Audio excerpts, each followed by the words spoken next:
కాళ్లలో నొప్పి, నరాల వాపు వంటి లక్షణాలతో బాధపడుతున్నారా? వెరికోస్ వెయిన్స్ లో అత్యాధునిక చికిత్స ఏవిస్ వాస్కులర్ సెంటర్. నమస్తే రమగారు. నమస్తే జయ. రమగారు, చీకటి చిన్నరాజు చివరికి వచ్చింది. ఆ, సరే, ఎలా చేయాలి? దసరా పండగ వచ్చింది. దసరా పండగప్పుడు ఉత్సవాలు జరుగుతాయి. ఆ ఊళ్ళో కళ్యాణిలో ఉత్సవాలు ఉంటాయి.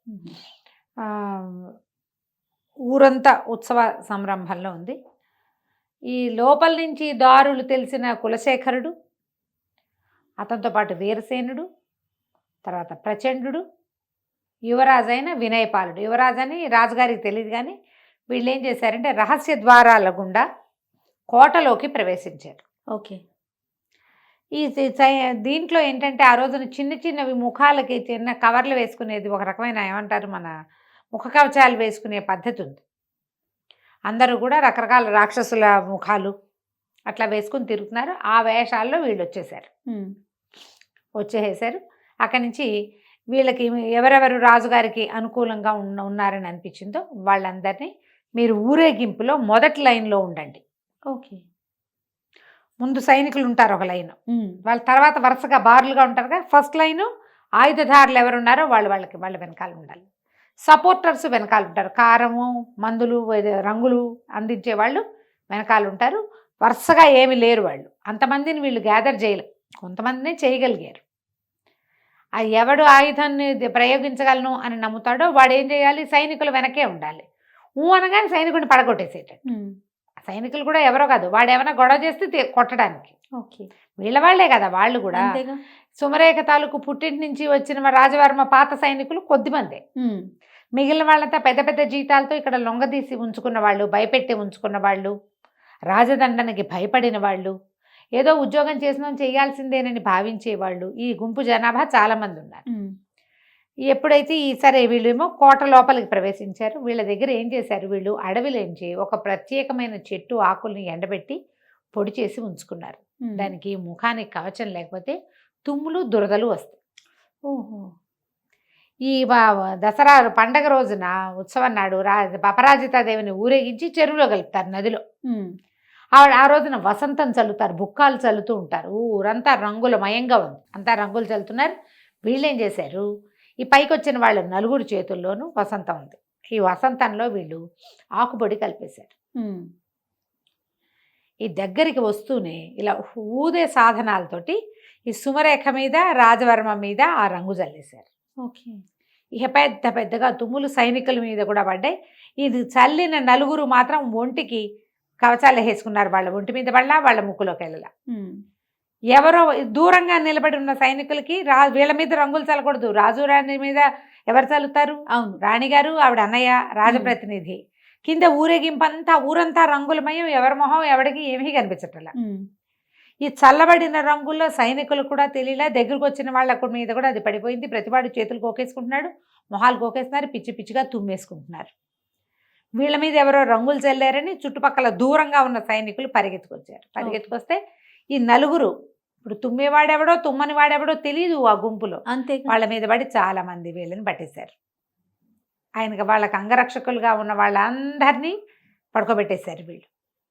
ఇంకా ఊళ్ళో ఊరేగింపు నడుస్తుంటే ఒక్కొక్క చోట అగో పైన సుమరేఖని, రాజవర్మని పట్టేశారని. కానీ సైనికుల్లో కొందరు తిరగబడంగానే ఈ వెనకాల ఉండేలు బద్దలు అట్టడి చిన్న చిన్న సాధనాలు కూడా పట్టుకున్న వాళ్ళు కూడా సైనికుల మీద తిరగబడిపోయి అందినవాడు అందినట్టు ఒక్కొక్క సైనికుడిని పెడరెక్కలు విరిచి కట్టిపారేశారు. ఓకే.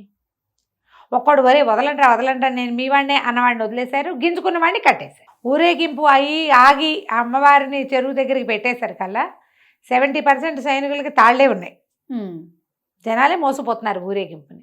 అమ్మవారిని పూజారులు వాళ్ళు వీళ్ళు చెరువులోకి దింపేశారు. నదిలోకి దింపేసి వెనక్కి తిరిగి వస్తూ ఏం చేశారు, ఈ సందడి ఏముండదు, ఎవరి దారిని వాళ్ళు ఇళ్ళకెళ్ళిపోతారు కదా. వీళ్ళల్లో చిన్న చిన్న గుంపులుగా ఏర్పడి తాళ్ళు కట్టేసిన సైనికులను ఈడ్చుకొచ్చారు కొంతమంది. దేవాలయపు వ్యవహారం అంతా ముగిసిపోయింది, వాళ్ళ దారిని వాళ్ళు వెళ్ళిపోయారు.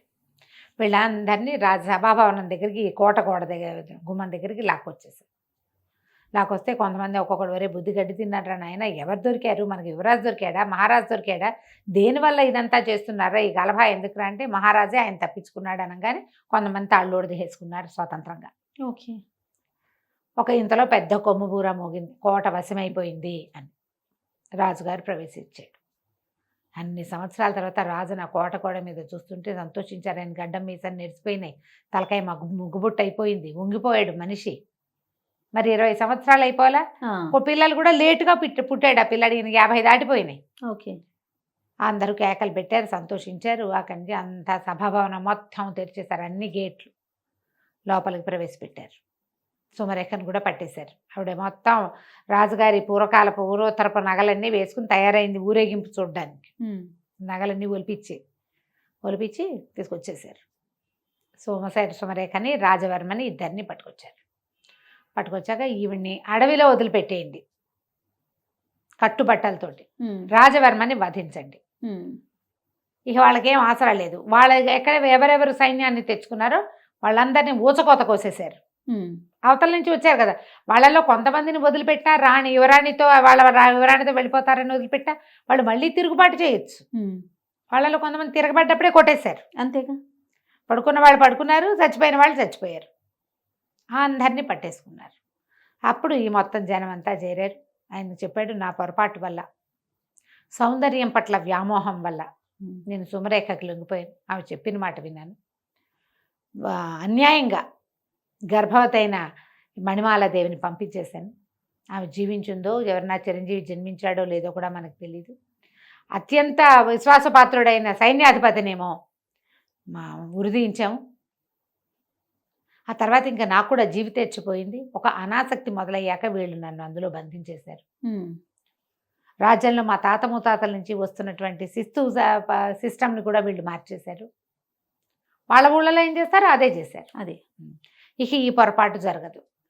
కానీ మణిమాల ఎక్కడుందో తెలిస్తే బాగుంటుందంటే వీళ్ళు మహామంత్రి చెప్పాడు, మణిమాలదేవి ఎక్కడుంటుంది ప్రభు, అంతఃపురంలోనే ఉంది, పదండి అని తీసుకెళ్తే ఇక ఆశ్చర్యపోయాడు భార్యను చూసి ఆయన. ఆవిడ పెద్దదయ్యింది, మరి భార్యను కావలించుకున్నాడు, చాలా సంతోషించాడు. సంతానం కలిగింది, అమ్మాయి పుట్టింది, అబ్బాయి పుట్టాడు అని అడిగితే అప్పుడు వినయపాలుడిని ప్రవేశపెట్టారు. మిమ్మల్ని తప్పించినవాడు, ఈ రాజ్యానికి మళ్ళీ మిమ్మల్ని రాజుగారు రప్పించినవాడు మీ కుమారుడే. పారాయణ స్వామి వారు ఇది చేయగలిగారు.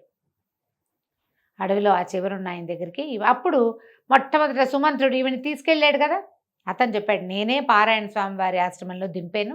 చిరంజీవి అక్కడే పెద్దవాడయ్యాడు, నేను 4-5 సార్లు వెళ్ళి చూశాను.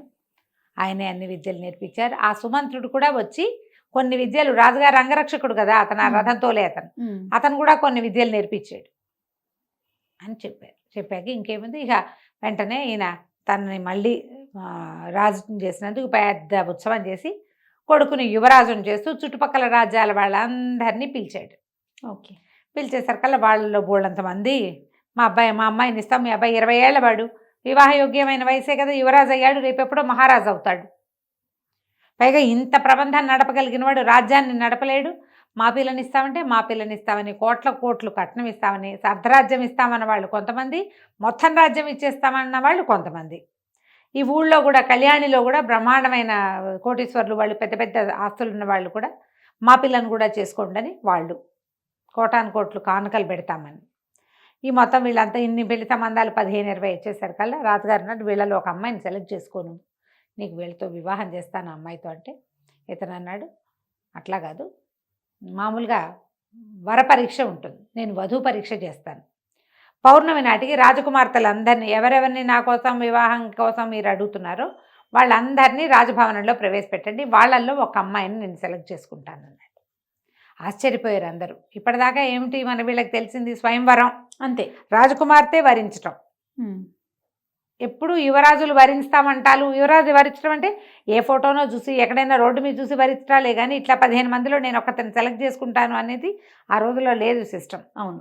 అయితే ఒకళ్ళిద్దరు రాజులు ఏమన్నారంటే దానికి ఏముంది, ఇప్పుడు ఇదేం సిస్టమ్ ప్రకారం జరిగింది, 20 ఏళ్ళ నుంచి అడవిలో ఉన్న పిల్లాడి వాళ్ళు యువరాజు అవలా, అతని పద్ధతి ఏమిటో చూద్దామన్నారు.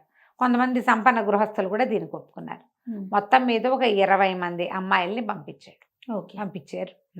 ఆ రోజున ఏం చేశారట, పౌర్ణమి నాటి రాత్రి సాయంకాలం ఈ విందు జరిగింది. అతను అప్పుడప్పుడు వస్తున్నాడు కానీ పెద్దగా ఎవరి పట్ల ఆ అబ్బాయి శ్రద్ధ పెడుతున్నట్టు కనపడలే. విందు భోజనం చేస్తున్నప్పుడు మాత్రం అటు ఇటు ఇట్లా వరుసగా కూర్చోబెట్టారట యువరాణులందరినీ బల్లలేసి. వాళ్ళందరూ భోజనాలు చేస్తుంటే 2-3 సార్లు వాళ్ళ మధ్యలో తిరిగాక భోజనం అయిపోయింది, విందు ముగిసింది. వాళ్ళు లేవబోతుంటే ఎవరు లేవకండి కూర్చోండి అన్నాడు. అన్నాక ఒక్కసారి ఆకులన్నీ చూశాడట. చూసి అవంతి నగర రాజకుమార్తె అవంతికని పెళ్లి చేసుకుంటానని ప్రకటించాడు. మరి చక్కటిది సరే ప్రకటించేశారు కదా. సరే వివాహం సుసంపన్నమైంది, వివాహం నిశ్చయమైంది. అరిచారు, కేకలు పెట్టారు. అవంతి రాజుగారేమో వచ్చి తాంబూలాలు అవి ఇచ్చాడు. అమ్మాయితో చేతికి దండిచ్చి వేయించారు. అన్నీ అయ్యాక మిగిలిన రాజుల కుటుంబాల్లో ప్రతి వాళ్ళు రాజుగారిని అడిగారట, ఏ విషయం పట్ల ఇతను ఇలాంటి నిర్ణయం తీసుకున్నాడు, ఏం చూసి, ఏం టెస్ట్ పెట్టాడు, వధూ పరీక్ష ఎట్లా చేశాడు. అతను నిన్నటి నుంచి వీళ్ళు ఇక్కడే ఉన్నారు, చతుర్దశి నాడు ఉన్నారు. అతను ఎవరితోటి మాట్లాడలేదు, ఎవరి దగ్గరికి పెద్దగా వెళ్ళలేదు. భోజనాల వేళే వచ్చాడు. ఏం చూసి నిర్ణయించాడో చెప్పమన్నారు.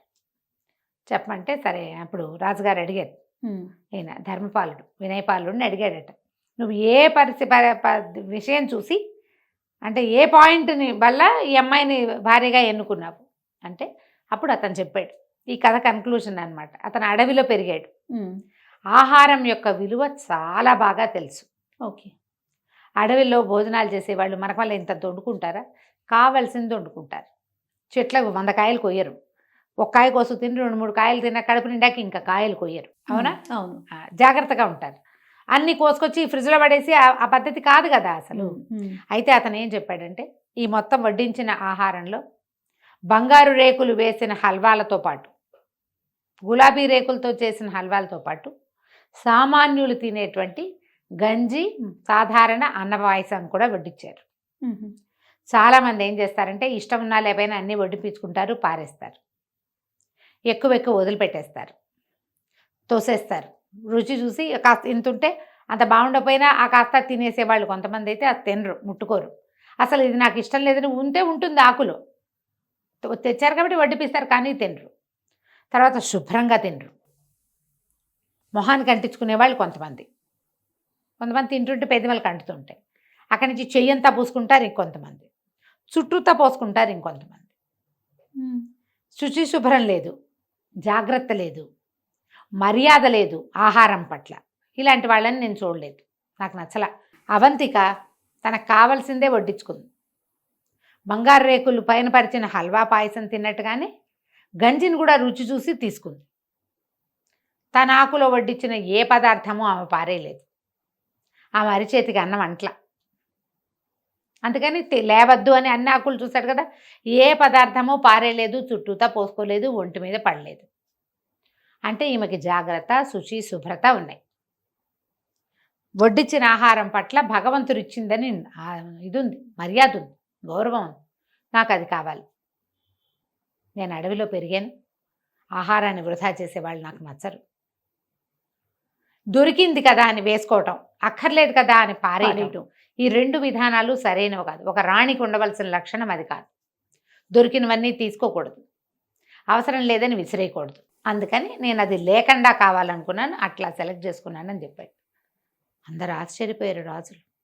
కొంతమంది యువరాణులకి తట్టింది, మనం అన్నీ వేసుకున్నాం ఏమీ తినలేదని, కింద మీద పోసుకున్నామని, బట్టల మీద పడిపోయిందని, అన్నీ రుచి చూడలేదని, భగవంతుడు ఇచ్చిన దాని పట్ల మనకు మర్యాద లేదని, యాటిట్యూడ్ అవన్నీ మార్చుకోవాలని, ఇక ముందు ఇలా చేయకూడదని వాళ్ళకు కూడా అర్థమైందట.